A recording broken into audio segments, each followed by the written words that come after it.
Everyone, চলছে 2026 সাল। তবে এই 2026 সাল পরিবহন সেক্টরের জন্য যে কতটা ভালো বা কতটা খারাপ বলা আসলে মুশকিল। যদিও বছরের শুরুতে আমি বলেছিলাম এই বছরটা ভালো হতে যাচ্ছে, কেননা হিনোয়েকে এইচএস সিরিজ এসেছে এবং হাইগারের নতুন নতুন বাস আসছে এবং হাইগারের মাল্টি এক্সেল বাসও আস্তে ধীরে বাংলাদেশে প্রবেশ করছে। তারপরও বর্তমানে বাংলাদেশে প্রচুর পরিমাণে স্লিপার বাস রয়েছে এবং এই স্লিপার বাসগুলোর অ্যাক্সিডেন্টের কারণ আমি উল্লেখ করেছিলাম। তবে আপনারা অনেকেই জানেন ইতিমধ্যে কিন্তু স্লিপার বাস বন্ধের একটা ডাক উঠেছে। ইভেন বিআরটিও এর প্রতি বেশ ভালোই কাজ করছে ইদানিং। অর্থাৎ বাংলাদেশের বিভিন্ন জায়গাগুলোতে ইভেন ঢাকাতেও যেই সব প্রতিষ্ঠানগুলো স্লিপার বাস নির্মাণ করে সেই গ্যারেজগুলো বন্ধ করছে এবং স্লিপার মালিকদের সাথে কথা বলার চেষ্টা করছে যেন তারা ভালো মানের বাস নিয়ে আসে এবং পুরনো যে স্লিপার বাসগুলো রয়েছে সেগুলো যেন বন্ধ হয়ে যায়, সেই জন্য বিআরটিএ বেশ তোড়জোড় করছে। তবে এই স্লিপার বাস দিয়ে আমরা কথা বলেছি বর্তমানে বাংলাদেশে মোটামুটি সবচেয়ে বেশি স্লিপার বাস দিয়ে যাত্রী সেবা দেওয়া অপারেটর ইম্পেরিয়াল এক্সপ্রেসের এক ব্রাঞ্চ ম্যানেজারের সাথে।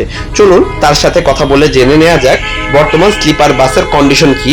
আসলে কি এই স্লিপার বাসগুলো বন্ধ করা উচিত, বা এই স্লিপার বাসগুলো যদি বন্ধ করা হয় সেক্ষেত্রে আসলে কারা ক্ষতিগ্রস্ত হচ্ছে বা তাদের ভবিষ্যৎ পরিকল্পনাগুলো কি, এগুলো জেনে নেই। আমার নাম হচ্ছে মুন্না। তা আমি বর্তমানে কর্মরত আছি ইম্পেরিয়াল এক্সপ্রেসে, হ্যাঁ, প্রান্তপর ব্রাঞ্চের ম্যানেজার হিসাবে। তা আমি এখানে দীর্ঘ প্রায় 4-5 বছর এখানে আমি কর্মরত অবস্থায় আছি। এই যে সেক্টর, এই স্লিপিং সেক্টর নিয়ে যে অবস্থা এখন বর্তমানে চলছে, যে যে চেসিসগুলোর উপর আসলে বাস চলাচল করছে, মোটামুটি সবাই মনে করছে যে এটা আসলে কতটুকু সঠিক।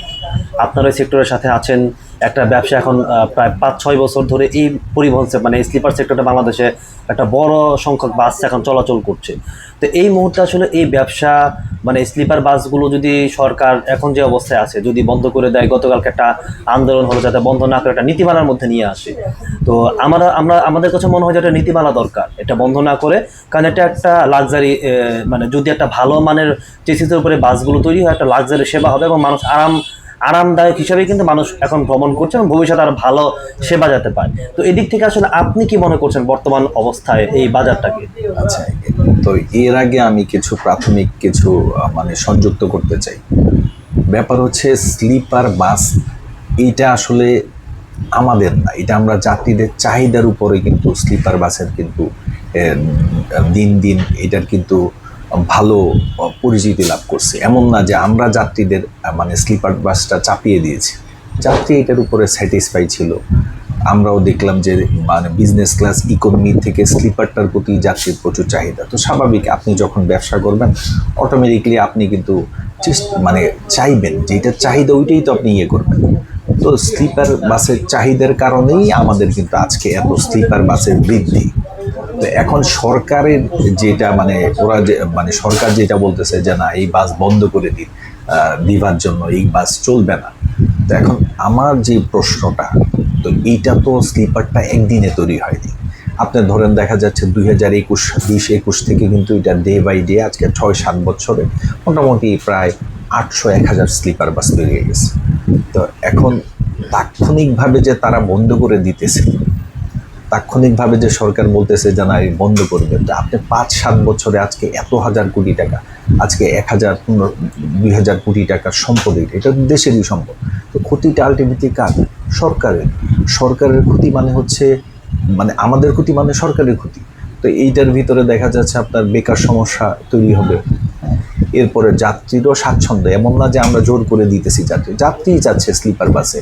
আমি যতগুলোই দেখলাম যে জিনিসটা যখন বিজনেস ক্লাস, আপনি হুন্ডাই বলেন, আমাদেরও তো আছে হুন্ডাই, কিন্তু আমি সবসময় যাত্রী প্রেফার করে স্লিপারে। কেন প্রেফার করে? যেমন কোনো অফিসরত কোনো যাত্রী কক্সবাজার অফিস করবে, তারে যদি জিজ্ঞেস করি যে স্যার আপনি বিজনেস ক্লাসে যান না, সে তখন আমার বলতেছে যে না আমি শুয়ে যাব, আমার একটু রিল্যাক্স দরকার, সে চাচ্ছে স্লিপার। তো তারে তো আমি পক্ষে সম্ভব না বিজনেস ক্লাস দেওয়া। এরপরে যাত্রী দেখা যাচ্ছে হয়তো বা বলতেছে যে না আমি বয়স্ক যাত্রী থাকে, হার্টের পেশেন্ট থাকে, হ্যাঁ, তো বলতেছে আমি হার্টের পেশেন্ট, আমি বসে যেতে পারবো না, আমার শুয়ে যেতে হবে, আমি বাধ্য হচ্ছি তারে স্লিপারে দেওয়া। এরপরে দেখা যাচ্ছে আপনার থাকে অনেক ধর্মপ্রাণ অনেক থাকে, তারা প্রাইভেসি মেনটেন করে, হ্যাঁ, তো তাদের জন্য দেখা যাচ্ছে আপনার তখন সে যাচ্ছে স্লিপারে স্বাচ্ছন্দ্য। এরপরে দেখা যাচ্ছে আপনার আরেকটা হচ্ছে অনেকের বৃদ্ধ বাপ মা থাকে, যে হয়তোবা বিদেশ থেকে আসছে যে কক্সবাজারে ঘুরবে, তারা স্বাচ্ছন্দ্য বোধ করে স্লিপারে। তো এমন না যে আমি যাত্রী তো আমারে চাপাই দিচ্ছে যে স্লিপার লাগবে, তখন তো আমি বাধ্য হয়ে আমার স্লিপারে দেখা যাচ্ছে আমার বাড়ানো লাগছে স্লিপার। তো আমাদেরও ইন্টেনশন ছিল ইকোনমি হুন্ডাই গাড়ি। তো এখন আমি যদি যাত্রী যদি সব প্রথম থেকেই যদি স্বাচ্ছন্দ্য বোধ করতো যে না, আমার বলতো যে বিজনেস ক্লাস ইকোনমি, আমার তখন গাড়ি তখন বেশি করতাম আমি গাড়ি বিজনেস ক্লাস ইকোনমি, কিন্তু যাত্রীর চাহিদার কারণে আমি বাধ্য হয়েছি। তো এখন সেই সরকার যদি এইটা চিন্তা না করে যে চলবে তার স্বাচ্ছন্দ্যবোধ যদি সরকার চিন্তা না করে নিজে যদি বলে যে না দেখা যাচ্ছে স্লিপার হবে না, তাইলে তো এটা বল প্রয়োগ ছাড়া কিছুই না।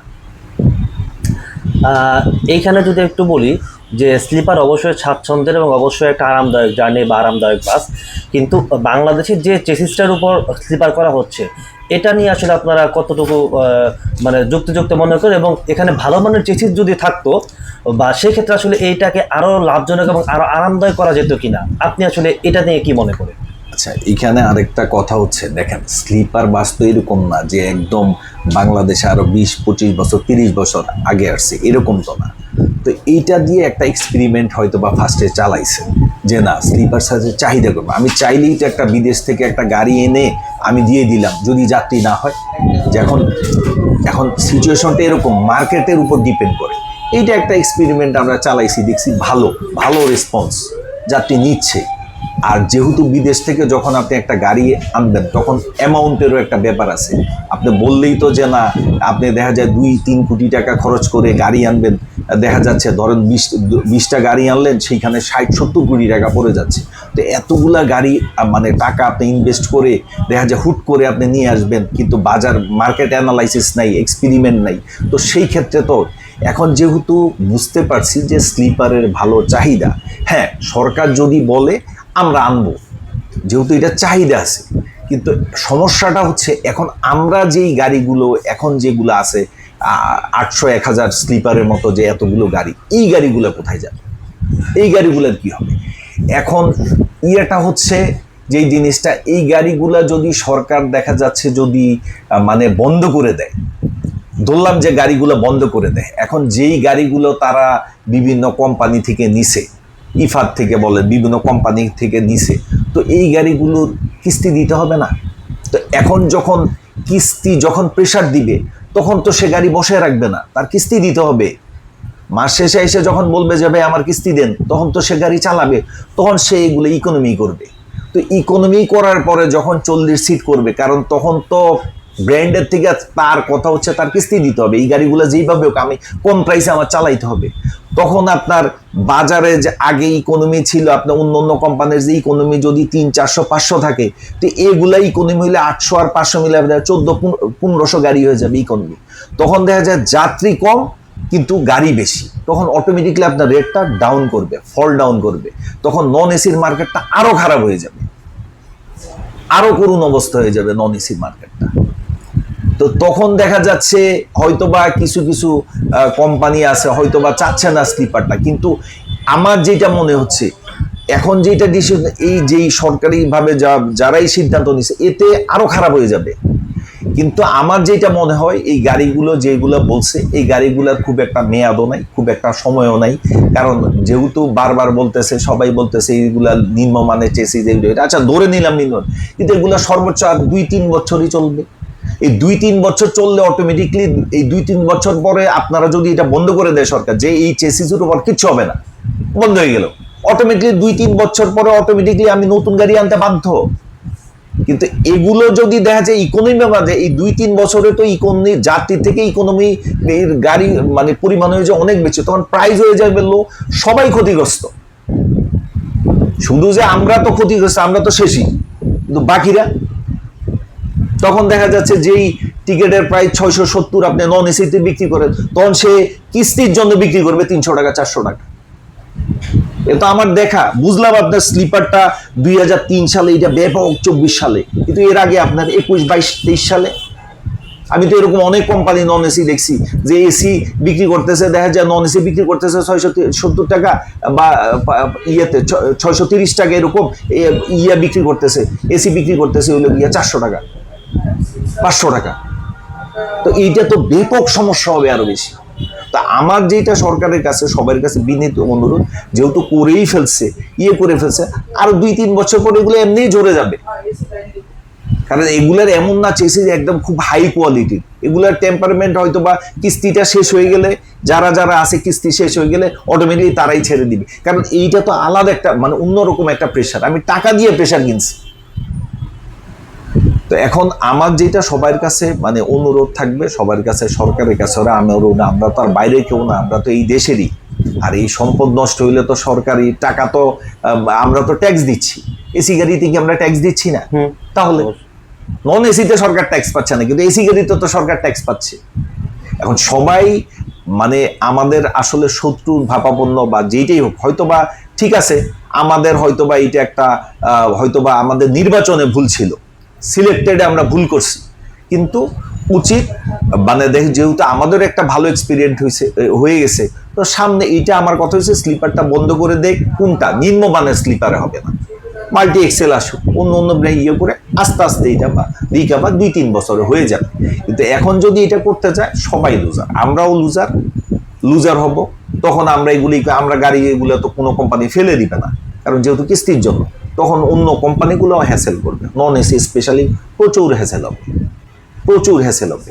আর বাংলাদেশের সবচেয়ে বড় কথা কি, আপনি স্পেশালি বিজনেস ক্লাসের মানে একদম ব্র্যান্ড গাড়ি এনে আপনি এখন ব্যবসা করার পরিস্থিতি নেই। কেন পরিস্থিতি নেই? মানুষও তো টাকা দিচ্ছে না। যেমন আপনার হুন্ডাই গাড়ি আগে যখন ছিল 1,80,00,000 টাকা 2015-16-17-তে হুন্ডাই গাড়ি, ওই গাড়িতে আমরা বিক্রি করতাম ধরেন 1,800-2,000 টাকা। তো এখন স্বাভাবিক, আপনি যদি একটা ইনভেস্ট করলেন, তখন ইনভেস্ট আর এখনকার বলছে, এখন আপনি 3 কোটি টাকাই, তো এখনো কি আপনি চাইবেন 1,800-2,000 টাকা বিক্রি করি? আপনি তখন অটোমেটিকলি চাইবেন যে ভাই আমরা 3,000 টাকা ছাড়া হবে না, আমরা 3,000 বিক্রি করতে হবে।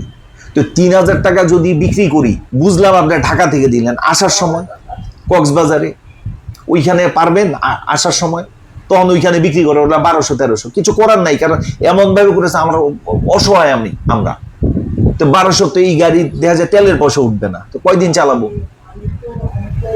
আলটিমেটলি তো লুজার হবে যাত্রীরা। সরকার বলতেছে, আপনি দেখেন বলতেছে যে কাউন্টার বাইরে সরায় নিবে, বুঝলাম ভালো উদ্যোগ, আমরা মানা করি না, ভালো উদ্যোগ, কিন্তু আমার তো ভালো কাউন্টার সরায় সে যদি কাজ করে নিয়ে দেওয়া যায় আমাদের জন্য অনেক ভালো। আমার কাউন্টার ঢাকা শহরের ভিতরে কাউন্টার দরকার হয় না, স্টাফের বেতন দরকার হয় না, ইলেকট্রিসিটি বিল নেই, কোনো খরচ নাই, আমার শুধু একটা কাউন্টার দিয়ে আমার হয়ে যাবে। কিন্তু যাত্রী কি যাবে? আর ওই জায়গার পরিবেশ কি অনুকূল না? তো তাহলে আপনিই বলেন, আপনি যদি বাংলাদেশে বৈশা সুইজারল্যান্ডের মতো চিন্তা করেন হবে না? তো আপনার তো চিন্তা করতে হবে বাংলাদেশের মতো বর্তমান প্রেক্ষাপট চিন্তা করতে হবে।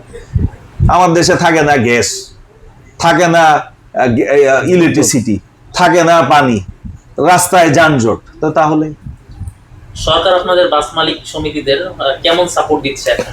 বাস মালিক সমিতি বলতে মানে পুরো হোল বাস মালিক বলতে আমি বলি যে জিনিসটা সরকার মানে যেটা হচ্ছে কি, আমার মনে হয় মূল বিষয়টা অনুধাবন করতে পারে। মূল বিষয় অনুধাবন বলতে আমি বুঝাইতে চাচ্ছি, আপনি আমার মাথায় রোগ হয়েছে, আপনি মাথা কেটে ফেলছেন, তো এইটা তো হইল না। মূল বিষয়টা অনুধাবন করতে হবে যে আমি এইটা করে আসলেই কি আমার কতটুকু লাভ। কিন্তু আমার সরকারের কাছে একটা আকুল আবেদন থাকবে, এই চেসিস গুলো এটি খুব বেশি দিন থাকবে না, এটি 2-3 বছর পরে সাস্টেন করে এগুলা পা হবে না, তখন অটোমেটিকলি আমি বাধ্য। আমার যদি সে বলে দেয় যে এরপর আর হবেই না, যেমন আপনি চিন্তা করেন সরকার, আমরা যখন টাকা ইউজ করি, আগে যেটা 20-25 বছর আগে যেই টাকা, এটা এখন খুঁজে পান না। সে কি একদিনে সরাই ফেলছে? এটা ডে বাই ডে একটা সময় দিয়ে হয়েছে, পাওয়া যায় না। মাঝে মধ্যে হয়তো বা কারো ওই যে টেবিলের গ্লাসের নিচে দেখি যে ওই যে পুরনো টাকা, তার মানে এটা একটা সময় কি এতগুলো টাকা, কিন্তু ধীরে ধীরে সে সরাই ফেলছে আস্তে আস্তে। এইটা হয়ে যাবে। আমার কথা হচ্ছে 2-3 বছর পরে অটোমেটিকলি বন্ধ, সরকার এটা বন্ধ হয়ে যায়, আর কোনো স্লিপারের পারমিশন হবে না, শেষ, ভালো চেসিস ছাড়া হবে না, ওকে একদম ফাইন, আর কোনো আমার দরকার নাই। 2-3 বছর পরে এমনিই শেষ, আমি চালাইতে পারবো না এই 2-3 বছর পরে গাড়ি। কিন্তু মাঝপথে বিজনেসম্যানদের একটা ক্ষতি, এটা ক্ষতি না, এটা বিশাল ক্ষতি না। আমরা তো বিরোধিতা করতেছি না, কিন্তু আমার তো সময় দিতে হবে, একটা সময় পরে এমনি বন্ধ হয়ে যাবে। হ্যাঁ, এখন ব্যাপার হচ্ছে যে জিনিসটা টাকার ব্যাপারও তো বলতেছেন, আপনি বলেন যে দেশে বলেন বিদেশে বলেন, কোন প্রতিষ্ঠানটা ব্যবসা করতে গেলে ব্যাংক থেকে লোন নেয় না? আমি তো জানি যে ইউরোপে বাধ্যতামূলক আপনার লোন নিতেই হবে। তো বাংলাদেশে আপনি বলেন ব্যাংকিং সেক্টরের যে অবস্থা, আপনারা যে বলতেছেন যে বাইরে থেকে, আমার কথা হচ্ছে বাস্তবসম্মত চিন্তা করতে হবে। আমি বলি আপনি সুইজারল্যান্ডের মতো ভাবলে হবে না, আমার দেশ আমার পরিস্থিতির কথা চিন্তা করতে হবে। এই যেখানে আমি 24 ঘন্টা বিদ্যুতের কোনো গ্যারান্টি পাই না, হ্যাঁ। তো এখন ব্যাংক যেই জিনিসটা, আমি যে গাড়িগুলো আনবো আমার কে লোন দিবে? কোন ব্যাংক দিবে আমার লোন? আপনি আমার দেখাই দেন যে এই ব্যাংক লোন দিবে, আমি নিয়ে আসবো গাড়ি, আমি কালকে যাই নিয়ে আসবো। আপনি আমার বলেন যে একটা ব্যাংকের অবস্থা অত ভালো না।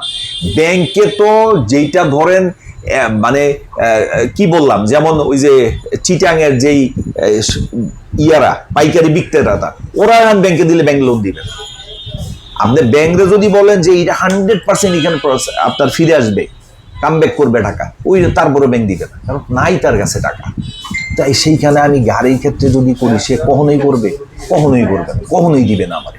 তাইলে আমার পক্ষে সম্ভব এই দেখা যাচ্ছে এখনো ধরেন 20টা গাড়ি ধরেন এই যে 60-70 কোটি টাকা দিয়ে গাড়ি আনা, আইনা ব্যবসা করা। আপনি আমার এটা ইনশিওর করতে পারবেন যে ব্যবসা দিতে পারবেন? আমার কথা হয়েছে মার্কেট নাই। আমি তো এটাই বললাম, কেউ সাংঘর্ষিক না হয়ে পরিপূরক হওয়ার চিন্তা করে বাস্তবসম্মত। আপনার কথা হচ্ছে আইফোন তো দারুণ, নাম্বার 1 ব্র্যান্ড। তা এখন আপনি আমার বলেন বাংলাদেশে কয়জন আইফোন ইউজ করে? আপনি আমাকে বলেন কয়জন ইউজ করে? তো তাহলে এইটা সাস্টেন সবাই করতে পারবে? আমি তো বিদেশে দেখছি প্রত্যেকটা মানুষের কাছে আইফোন, অথচ ব্র্যান্ড। তো আমি এখন যদি প্রেশার দিই যে বাংলাদেশ মানে আইফোন ইউজ করতেই হবে, কালকে থেকে সরকার করতেই হবে, এটা ব্র্যান্ডের জিনিস, বা এই যে সবাই যদি আমারে বল ভাই এই ব্র্যান্ড ইউজ করতে হবে, হ্যাঁ আমার কাছে টাকা থাকতে হবে তো ভাই, আমার কাছে পয়সা থাকতে হবে না? আমার কাছে তো পয়সা থাকতে হবে। পয়সা থাকলে আমি ভালো জিনিস, আমি যদি পয়সা থাকে তো আমি সুইজারল্যান্ডে যাই থাকি, কেমন বাংলাদেশ থাকি না? বাংলাদেশে তো আপনার ধরেন প্রত্যেকটা দেশেই যোগাযোগ ব্যবস্থা হচ্ছে সবথেকে বেশি গুরুত্ব দেওয়া হয় প্রত্যেকটা গভর্নমেন্টে, মানে প্রত্যেকটা সরকারের বাইরের দেশে। যেটা আমাদের দেশে আপনারা সরকার থেকে কোনো ধরনের কি সাপোর্ট পাচ্ছেন না? সহযোগিতা আসলে ব্যাপার হচ্ছে সাপোর্ট পাচ্ছে কি, জিনিসটা হচ্ছে বাংলাদেশের সরকার আর বাইরের সরকার যদি বলেন অনেক পার্থক্য। কেন? বাংলাদেশের সরকার মৌলিক চাহিদা নিয়েই তো ব্যস্ত। যেমন আপনার মৌলিক চাহিদা কি? আপনার বিদ্যুৎ, এটা মৌলিক চাহিদা, এটা ছাড়া আপনি অচল। গ্যাস একটা মৌলিক চাহিদা, এটা ছাড়া আপনি অচল। এরপরে হচ্ছে নাগরিক যেই নিরাপত্তা, আইন শৃঙ্খলা, এটা ছাড়া আপনি অচল। তো সরকার তো মেইন মৌলিক চাহিদাগুলোই তো ফিল আপ করতে হিমশিম খাচ্ছে। তো এইটা তো পরের ব্যাপার। কিন্তু আমার কাছে এটাই অবাক লাগলো যে নেসেসারি যেগুলো দরকার, যেমন আমি অটোরিকশার কথা বলতেছি না যে কিন্তু ব্যাপার হচ্ছে আমাদের তো সরকারের ট্যাক্স দিই, একটা রুলস মেনটেন করি আমরা সব কিছু। আমাদের গাড়িতেও যে এসি গাড়িতে স্লিপারও যায় সব এলিট যাত্রীগুলো, অথচ আপনি দেখেন অটোরিকশাগুলো কি বন্ধ করতে পারতেছে? এটাও তো একটা মৌলিক চাহিদার ভিতরে। আপনি অটোরিকশার ভিতরে এমন পাইছেন যে স্লিপার গাড়িতে যাচ্ছে, গাড়িতে ছিনতাই করে ফেলছে ড্রাইভার গিয়ে, কিন্তু অটোরিকশা ওই কিন্তু ছিনতাই গাড়ি। তো তাইলে আপনি ওগুলোই তো বন্ধ করতে পারতেছেন। আমার কাছে সরকার মানে অবাক লাগতেছে, এই মৌলিক যেগুলো, এগুলোই তো এসেন্সিয়াল জিনিসগুলোই তো দিতে পারতেছে না। তো এটা পারতি না, গরিবের ঘোড়া রোগের মতো। আচ্ছা, তাহলে এখন এটার ভবিষ্যৎ আসলে কি হতে পারে বা আপনি আসলে কি মনে করতেছেন? যে জিনিসটা যদি বন্ধ করে দেয় খারাপ হবে, ভালো হবে। যদি বন্ধ করে দেয় এমন তো না যে যাত্রী কমপ্লেইন দিচ্ছে, এটা তো হয়তোবা কিছু হয়তোবা দেখা যাচ্ছে আপনার স্বার্থন্বেষী মহল আছে, হয়তোবা তাদের কারণে এই জিনিসটা হয়তোবা বিভ্রান্তিকর একটা অপপ্রচার করছে। কিন্তু তারপরও কি আপনি যদি অপপ্রচার হইতো বা খারাপ হইতো, তাহলে যাত্রী যাচ্ছে কেন? আপনি আমারে বলেন যে কেন যাচ্ছে যাত্রী? মানে যাত্রী তো কিছু ফ্যাসিলিটি অবশ্যই পায়, যেমন বয়স্ক মানুষ আছে, যারা অসুস্থ মানুষ যারা আছে তারা শুয়ে যেতে পারে, এরকম পায়। এরকম এটা তো একটা বড় বলতেছেন যে জিনিসটা এই পর্যন্ত স্লিপার গাড়ি কতগুলো অ্যাক্সিডেন্ট হয়েছে, আপনি আমার বলেন, আজকে তো 5-7 বছর হয়েছে, আপনি হাতে গোনায় 50টাও দেখাইতে পারবেন, কিন্তু আপনি নন এসি ইকোনমি আমি 1000টা দেখাইতে পারবেন, এসি ইকোনমি 1000টা দেখাইতে পারবেন। ইভেন একটা জিনিস কি, আপনার যদি খুব স্বাস্থ্যবান হন, স্বাস্থ্যবান আপনার ধরেন একটা বাচ্চার অনেক স্বাস্থ্য, এই বাচ্চাটার ওজন ধরেন 30 কেজি, আরেকটা বাচ্চার হচ্ছে ওজন হচ্ছে 7 কেজি, কে দৌড়াবে আগে? 7 কেজি। অবশ্যই 7 কেজি। পাতলা জিনিস আগেই, ভারী জিনিস। স্লিপারটা তো হেভি জিনিস, এটা চাইলেও পারে না, সম্ভব হয় না। আপনার বেডের ওজন যে হাইট, ও চাইলেও 80-র উপরে উঠতে পারে না, হয়ই না। কিন্তু নন এসিগুলো 120 বাতাসে এর মতো টানে, তখন এটা কি উচিত? না, এটা তো অবশ্যই উচিত। আপনি রেকর্ড দেখেন, আমার কথা হচ্ছে কোনো না, কোনো দেখা যাচ্ছে মানে কোনো মানে কোনো পক্ষে না, আপনি রেকর্ডটা অ্যানালাইসিস করেন, কোনটাই রেকর্ড ঘাটলে তো মানে কিছুই করেন, তেমন কিছুই নেই। তুলনামূলক স্লিপারে অ্যাক্সিডেন্টের হার কম, হার একদমই কম। আপনার যদি ওইটার যদি অন্য গাড়িগুলোর যদি আপনার দেখা যাচ্ছে 100 ভাগ হয়, এটার আপনি 10%ও পাবেন। কিন্তু তারপরে এটা কিছু সেফটি গুরুত্ব দেওয়া দরকার। হ্যাঁ, এইটা করতে পারে, আমি তো অস্বীকার করতেছি না। আপনি আমার নীতিমালা দিয়ে দেন, আমি করে দিব। আপনি আমারে বলেন তুমি এইভাবে চলো, এইভাবে করো। যেমন আমাদের ধরেন বললেন যে তুমি ডিউটিতে আসো, এখন আপনি আমার কোনো টাইম বললেন না, তখন আমি আসলাম, হয়তো বা দেখা যাচ্ছে সন্ধ্যায় আসলাম, বিকালে আসলাম, কিন্তু আপনি যখন বললেন এই খবরটা সকালে যদি আসো 6টার ভিতরে আসতে হবে, বিকেলে আসলে 3টার ভিতরে আসতে হবে, আপনি নীতিমালা দিয়ে দিয়েছেন, আমি তো ওই ডিসিপ্লিনে আসবো। এখন আপনি আমার এইভাবে বললে তো হবে না, নীতিমালা দিয়ে দেন, আমি তো এগ্রি, আমি তো সহমত, আমি তো চাই। কিন্তু আপনার তো নীতিমালা না দিয়ে যদি আমরা ডাইরেক্ট বলে যে হবে না, তো কীভাবে হবে? ওই যে ওইরকমই যে চাকরি আসবা, কিন্তু আপনার টাইম বলে নেই আমার। এখন আমি কীভাবে বুঝবো কখন আসবো, কখন কী করবো? শুনতে হবে সবাইটা যে এই টাইমের থেকে এই টাইমে আসবা, এই টাইমে চলে যাবা, এটা নীতিমালা নিয়ম করে দিলে। একটা সুন্দর নীতিমালা যদি থাকে তাহলে হচ্ছে বাংলাদেশ স্লিপার সহ পুরো পরিবহন সেক্টরটা আমরা মনে করি যে একটা শৃঙ্খলার মধ্যে আসবে এবং ভালো হবে। মালিক হিসেবে নীতিমালার আন্ডারে কি কি চান? নীতিমালার আন্ডারে যেমন মানে এখন তো যেহেতু মূল সমস্যাটা হচ্ছে বলতেছে নিম্নমানের চেসিস, এইটা আগামী 2-3 বছর পরে যে ইয়ার পরে আমার এটা রিকভার করে অন্য চেসিসে করতে হবে। একটা নিরাপত্তার ব্যাপার হচ্ছে যেমন করতে পারে যে যেমন এক্সিট ডোর, এক্সটেন্ডেড গুশ, যেমন যদি আগুন ধরে, হ্যাঁ ফায়ার এক্সটেন্ডেড গুশ। এরপরে দেখা যাচ্ছে আপনার এইটার একটা দিয়ে দিল যে এতর উপরে তুমি চালাইতে পারবা না, ঠিক আছে। এরপরে বলে হয়তো বা দেখা যাচ্ছে একটা তদন্তে আসতে পারে তারা, যে আসলো আইসা দেখলো যে সব কিছু ঠিক আছে কিনা, সব পরিষ্কার পরিচ্ছন্ন আছে কিনা, ঠিক আছে। হ্যাঁ, এরপরে দেখা যায় সেফটির ব্যাপারগুলো এখানে প্রাধান্য দিচ্ছে কিনা, আর কিছু নেই। এইটা হলেই তো সুন্দর হয়ে যায়। তাদের তো মূল সমস্যা হচ্ছে চেসিস বলতেছে। তো এরপরে প্রাইজের একটা ব্যাপার, যে আপনি এই প্রাইস ছাড়া বিক্রি করতে পারবেন না। এই প্রাইজের ছাড়া যদি আমরা দেখি তাইলে কিন্তু সাথে সাথে ইয়ে দেবে, ডাম্পিং দেবে। আপনার এই প্রাইস থাকতে হবে, প্রাইস মনিটরিং। অন্য কোম্পানি হয়তো বা আমাদের ইম্পেরিয়ালে হয়তো বা সবাই জানে আমরা ওই লো প্রাইসে আমরা কিছু ইয়ে করি না, কিন্তু এই নীতিমালাটা হইলে আমাদের জন্য ভালো, কারণ আমাদের এখানেও সব এলিট যাত্রী। এখন দেখা যাচ্ছে আমরা হয়তো একটা ভালো রেটে দিচ্ছি, ভালো ইয়ে, কিন্তু এই যাত্রীটা অন্য একটা আশেপাশে পরিবেশে, ভাই ওরা তো এত কমে দিয়ে দিচ্ছে। এখানে তো পরিবেশগত অনেক পার্থক্য, অনেক কিছু আছে, অনেক পার্থক্য আছে। দেখা যাচ্ছে কাউন্টার, ওই যে কিছু একটা মাঝে কিছু ব্লগারও আমার মানে ইয়ে করছে যে কাউন্টার ডেকোরেশন, পরিষ্কার পরিচ্ছন্ন সব কিছুই, যেটা আমার অন্যদের থেকে একটু আলাদা, এর জন্যই দিচ্ছে। এখন প্রাইজের এই নীতিমালাটাও দরকার, যে এত রেটের নিচে তোমরা দিতে পারবা না, তাহলে সবাই বাঁচবে। যেমন নন এসিতে যেমন হচ্ছে একটা প্রাইস এই রেটটা ফিক্সড করে যে এইটার নিচে তোমরা করতে পারবা না, এটা করলে খুব ইয়ে আছে, এইটা খুব কঠোরভাবে করলেই সব ঠিক হয়ে যাবে। ঠিক আছে ভাই, ধন্যবাদ আপনাকে। আচ্ছা, ঠিক আছে, আপনাদেরও ধন্যবাদ, সবাই যারা শুনছেন তাদেরও ধন্যবাদ দিচ্ছি। কারণ এইখানে আমার কথা হচ্ছে আমরা সবাই একই দেশের লোক, একই দেশের মানুষ আমরা, তো আমরা কারো উপরে কারো সাংঘর্ষিক না হই। আমার যদি ভুল থাকে এটা বলে দেখ, কিন্তু আমরা সাংঘর্ষিক না হই, কারণ সম্পদ তো আমাদেরই, আমার দেশের সম্পদই, আমার দেশের সম্পদ না। যারা হয়তো এটার বিরুদ্ধে, তারাও তো কেউ দেখা যাচ্ছে এইখানে জব করে, তারও তো অনেক আত্মীয় স্বজন সবাই এসে যায় না, ভালো ভালো লোক যাচ্ছে না, এলিট পার্সন গুলা যাচ্ছে না, আমাদের ফোন দিয়ে বলতেছে না যে ইয়ে দেন। তো এখন তারাও তো যাচ্ছে, এখন তারাও যদি সাংঘর্ষিক হয়ে যায় আমরা কই যাব?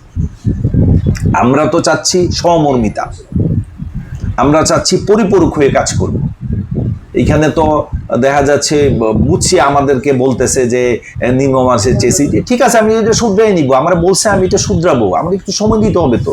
আর এটা সময় এমনি হয়ে যাবে, সময় দেওয়া লাগবে না। আপনার যদি ক্ষুধা লাগে আপনাকে বলতে হবে না যে আপনার ক্ষুধা লাগছে কিনা, হইলে আপনি এমনিই করবেন। আমার যখন দেখা যাচ্ছে ইয়ে হবে অটোমেটিকলি আমিই করে ফেলবো। 2-3 বছর পরে আমি যারা দেখা যাচ্ছে আমি মাল্টি এক্সেল বিভিন্ন ব্র্যান্ডের ইয়েগুলো আনবো, আমি আনবো। এটা সবার জন্য ভালো, আমাদের জন্য ভালো, আমরাও একটু চেঞ্জ চাচ্ছি। হঠাৎ করে বন্ধ করে তো সম্ভব? আপনার মাথা ব্যথা মাথা কেটে, আপনার মাথা ব্যথা হয়েছে আপনি সিটি স্ক্যান করান, ইয়ে করেন, ধীরে ধীরে এটা ইয়ে করেন। আপনি একবারে যদি দেখা যাচ্ছে সবকিছু ইয়ে করে দেন তাইলে তো এটা সমঝোতায় এখনো পর্যন্ত দেখতেছি না। তো আমরা ব্যাপার হচ্ছে আমি আশা করি সরকার ব্যাপারগুলো বুঝতে পারবে, জিনিসগুলো বুঝতে পারবে। আসলে এটা তো দেখা যাচ্ছে সরকারেরও তো ক্ষতি, এমন না আমরাও তো ট্যাক্স দিচ্ছি, ভ্যাট দিচ্ছি না, তো সরকারও তো লুজার হবে। 1000 গাড়ির ভ্যাট কি পাচ্ছে না? ভ্যাট তো সরকারও পাচ্ছে, তো লুজার তো সরকারও তো ভ্যাট ট্যাক্স দরকার।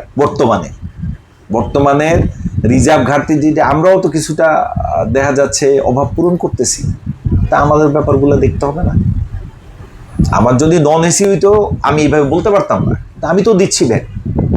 এখানে আপনি সরকারের কোনো ফল্ট দেখেন? সরকারের ফল্ট হচ্ছে হয়তোবা সরকার জিনিসটা অনুধাবন করতে পারে আসলে কোথায় সমস্যাটা, আর সমস্যাটা যদি কোথায় হয়েছে এরপরে যে কোথায় গিয়ে দাঁড়াবে এইটা হচ্ছে আপনার ফিউচার দেখতে হবে, ফিউচার বুঝতে হবে যে এইটা কোথায় যায়। এটা লং টার্ম লাগবে, অন্তত 2-3 বছর তো দিতে হবে। কারণ যেই লোকগুলো আপনার কিস্তিতে নিছে সে তো গাড়িগুলো ছাড়বে না, সে ইকোনমি করবে, তখন তো এবার গণহারে গাড়ি হয়ে যাবে।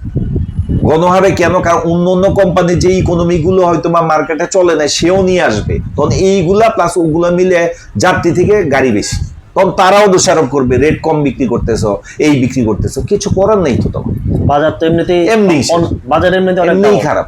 প্লাস আপনি দেখেন, আপনি এলিট যাত্রী মানে একটা জিনিস দেখেন, আপনি যে বাইরে থেকে গাড়ি আনবেন, আপনার ফ্যাক্টর তো কয়েকটা কম্পিটিটর আপনার, স্পেশালি আমরা যারা ট্যুরিস্ট কোম্পানিতে, মানে এটা তো এক হিসেবে ট্যুর, আমাদের কোম্পানিতে বেশিরভাগ ট্যুরে যায় ট্যুরিস্ট গুলা, কক্সবাজার যাচ্ছে, খাগড়াছড়ি যাচ্ছে, বান্দরবন যাচ্ছে, ঠিক আছে। এখন সমস্যাটা কোথায় দেখেন, আমাদের কম্পিটিটর কিন্তু এখন এয়ারলাইন্স গুলো হয়ে গেছে, আমাদের কম্পিটিটর হচ্ছে ট্রেন হয়ে গেছে।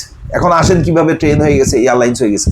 দেখেন আগে বিক্রি করতাম হচ্ছে বাইরে থেকে যদি একটা গাড়ি আনি, এটা 3 কোটি টাকা দিয়ে গাড়িটা আনার পরে আমার বিক্রি করতে হবে 3000 টাকা, কারণ উপায় নাই তো, আমার তো টাকা উঠাইতে হবে।